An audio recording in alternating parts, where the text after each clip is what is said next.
Good evening. I am Akilapriyadharshini from Department of Civil, and today we are going to see about the Unit 2 superstructures.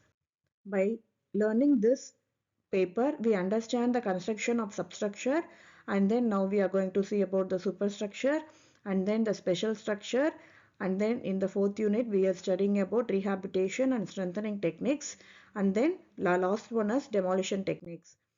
The syllabus of this unit where it will cover the vacuum dewatering process and then concrete paving technology and then techniques for construction for various concreting operations in tall buildings and erection of tall structures and large span structures and launching techniques for heavy decks and in situ pre-stressing in high-rise structures and post-tensioning of slab, aerial transporting, handling and erecting lightweight components on tall structures. And this unit covers all the superstructure construction in large span structures.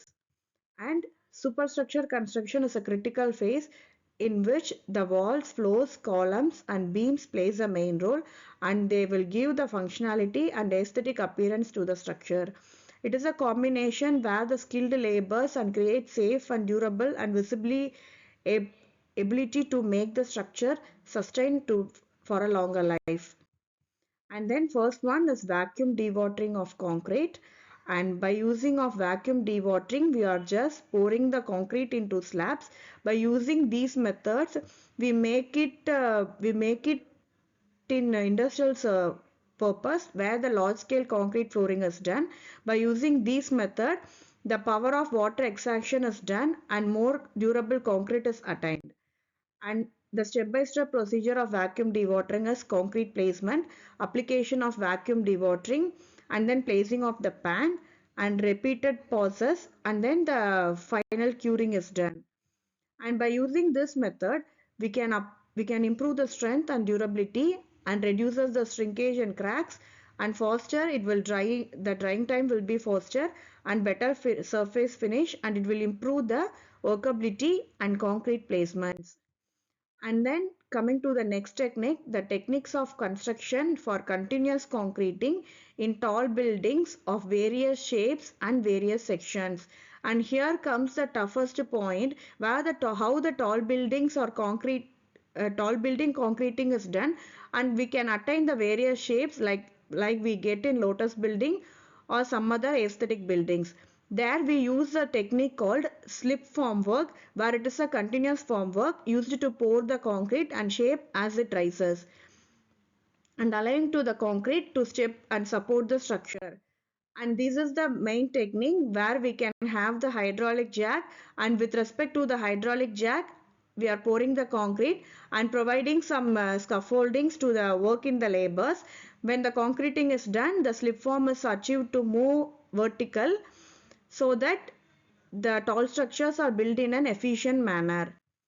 And then vertical slip forms, it is of worker stand and it provides a smooth pour where the horizontal slip forms have the concrete is laid, vibrated and worked and tapered slip forms where we can construct using chimneys, cooking towers, piers and other tall structures and cantilever. It is of independence of cranes and it can be done on a story height and then egg shape by we can achieve the geometrical shape of a curvature and then conical slip form. It is of tapering walls. We are using these conical slip forms.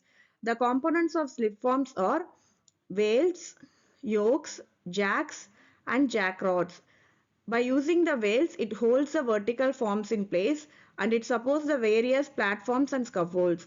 The mold the mold placed on the jack and provide necessary force to lift the entire slip form. That's why the jacks are placed and then yokes. It transmits the lift forces from the jacks and valves and resists the lateral force of plastics and jack rods and they are climbed up the jacks and advantages of slip work construction. By using these slip work construction, we can achieve high production cost and only minimum scaffolding is needed and then they are exposed to and exposed concrete can be finished at the bottom. There will be some flexibility in construction of these tapering structures. By using this, the formworks are safely de-shuttered and able to support it by itself. And then it is re-erected for the continuous concreting and can be provide a safe working environment to the laborers. And then slip formwork construction. That by using this slip formwork construction, we can construct silos, chimneys, concrete gravity structures, shaft linings, surge shaft, and liquid containment vessels. And climbing network, climbing formwork. Climbing formwork is a system that allows the formwork to lift vertically as the concrete progresses. It means the formwork is lifted once the concrete is set. With respect to the structure of tall buildings of various sections, these climbing formworks are used until the height is reached.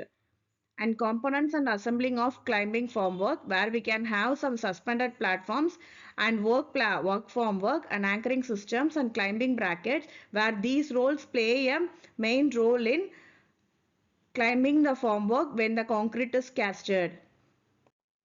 And then jump formwork, and jump formwork is more or less similar to the climbing formwork, but instead of continuous vertical lift, it uses jumps where the next level is needed, the concrete is poured, and then this formwork is replaced to regular plans and in repeated sections. By using this method, we can achieve the construction in a faster manner and does not require any crane to move the slip form, and the increased construction speed is achieved.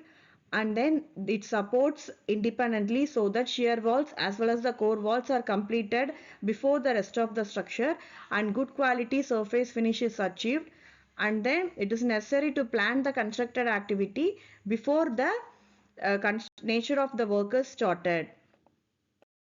By continuing the advantage, it minimizes the use of scaffolding and provides a temporary work platforms, and long length can be achieved by combining different sections, and minimized labor time is needed and better productivity rate is achieved, and length can be obtained by using these slip forms and can be inclined at any angles, and it is easy to clean and reuse with the waste generated compared to the traditional formwork. And then it provides repeated times of work as possible. The maintenance and replacement is need, and the number of users depends upon the quality of surface finish. And then next, different types of jump form works are normal jump or climbing jump and guided jump form work, and third one is self climbing jump form, and fourth one is gliding form. And these are all the types of jump form work where the based on the requirement the types is accepted in the site and the construction is made in a efficient manner. And the applications of jump form work are shear walls, core walls, lift shafts, stair shafts, and bridge pylons. And third one, and next one is pumping system, where the concrete is pumped vertically or horizontally to overcome the limitations of traditional methods like cranes and buckets. And high pressure concrete pumps and placing booms are efficiently delivered to the tall structures in concreting process. And pumping systems are concrete pumps, boom pumps, line pumps, placing booms, and pipeline networks. And these are all the types of pumping systems where the concretes are pumped in the tall structures and the concreting is made at the site. And then by using these pumping methods, the advantages are flexibility and reduced labor is accept needed, and then better concrete quality is achieved and increased efficiency is achieved here. And prefabricated elements, these are precast walls or columns that is fabricated in the industry itself, and it is provided at the construction site for installation. That is what is prefabricated element. By using these prefabricated element, the design and formworks or design and engineerings are done in the preliminary manner, and then with respect to that the formwork and molding is done once the concreting is placed, and then the curing is finishing is done. With respect to the need, we are transporting it and then installing. And advantages of prefabricated elements are time efficiency, quality control, cost savings, improved safety, and design flexibility. And self consolidating concrete. By using these concrete, it has a high flow ability and can easily fill the complex shapes, and it has their own capacity to consolidate by itself, and it is highly used in tall buildings where various sections, and it can reduce the honeycombing by using this compaction. And where the factors are considered are flowability and self-leveling. Where flowability is, by using the concrete casted in the site, the flow will be very watery, and it is continuously made in a high degree of flowability with the use of chemical admixtures, and it is based on the flowability, it is highly compacted by itself, and these are achieved by using some admixtures with respect to the water and superplasticizers, and mixing are done in the RMC and is placed in the site in a continuous manner. And by using this self-consolidating concrete, we can achieve a faster construction and enhanced structural integrity and reduction in labor and equipment, and quality is controlled here, and aesthetic and architectural freedom can be achieved. And then robotic and automated systems. By using these robotic systems, we can assist the continuous concreting operation, as well as we can go some complex shapes where manual labors may be a challenging one. By in those times, we can use these robotic or automated systems to lay the concrete and placing of formworks and to finish the structure in a easy manner. And the detailed explanation of these are robotic bricklayings, where the robots are used in high-rise structures to lay the bricklaying, and then the concrete is placed. With respect to the concrete placement, they are automated to rebar the fabrication. And automatic formwork systems also done. Once the automatic formworks are done, it is also used for demolition and dismantling, where it is monitored by drones and 3D scannings. And then prefabricated and modular construction. Here the prefabricated is we already discussed in the previous topic, like fabricated in the construction factory itself, and it is installed in the construction site to reduce the construction time as well as the labor requirement on site. And by using these method, the increased productivity is achieved and enhanced safety, and labor is reduced here, and consistency and quality control is achieved. And erection of tall structures, large span structures. Here, the prefabricated structure is mainly erected in the site. By using such crane erection, we can lift and position the structural elements to place it in a site. And then while coming to the process, the site is prepared. Once the site is prepared, the crane is selected with respect to our need, and then foundation is done and anchorage. With respect to the anchorage, the crane where we have to place the material, we are just lifting and climbing the cranes, and the load is lifted and placement is done. Once the placement is done, we are just dismantling with the cranes.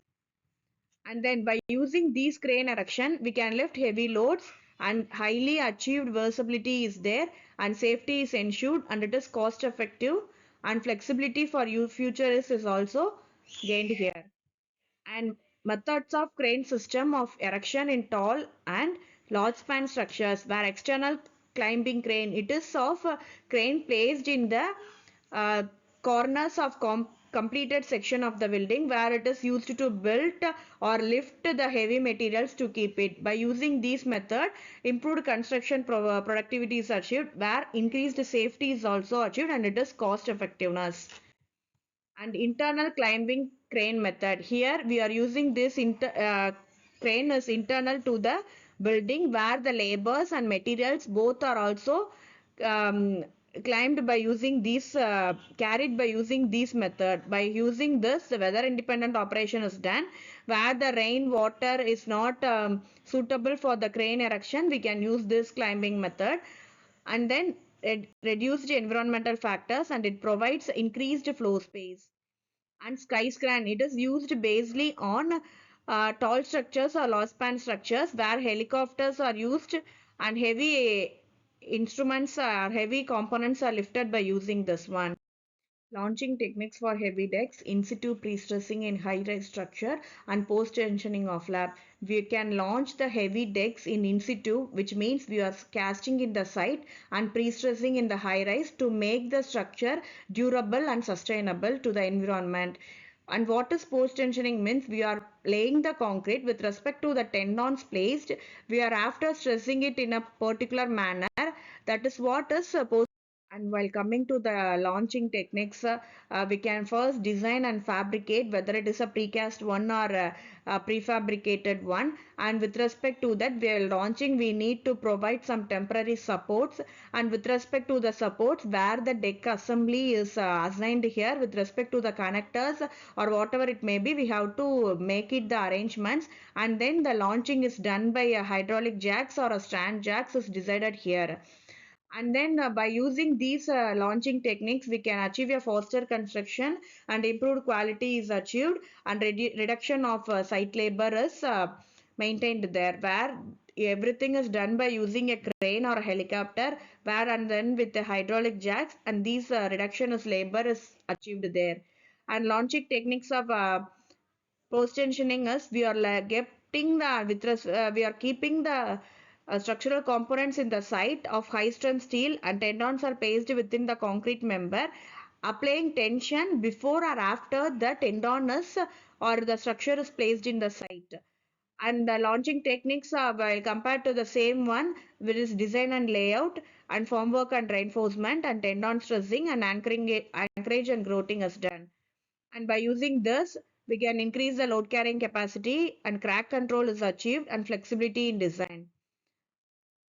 And then while comparing to the launching techniques of post tensioning, we are just placing the member in the site after we are laying the tendon is installed where the high strength steel tendons are placed in the ducts and then it is of tension or stress or anchoraging is done. Once the anchorage is done, we are about to grout the material and to protect the tendons from cracks. By launching this one, enhanced safety and crack control and flexibility in design is achieved. And aerial transporting, while coming to the aerial transporting, we can handle the material in the aerial ways by using helicopters or the using of lightweight structural materials to make it in a high-rise building. We are using this aerial transporting. And the process involved in these aerial transporting or assessment whether it is need of any helicopters or something is planned here and the helicopter is transported and positioning is alignment is made. Once the position and alignment is made, the attachment and fastening is done. And aerial transporting advantage or safety and efficiency is achieved. And by using and by studying these units, we can enhance the strength and durability on stall structures by using slip forms and jump form works. And where the curved structure are achieved by using conical slip forms, and we can successfully construct the silos or chimneys by using this method.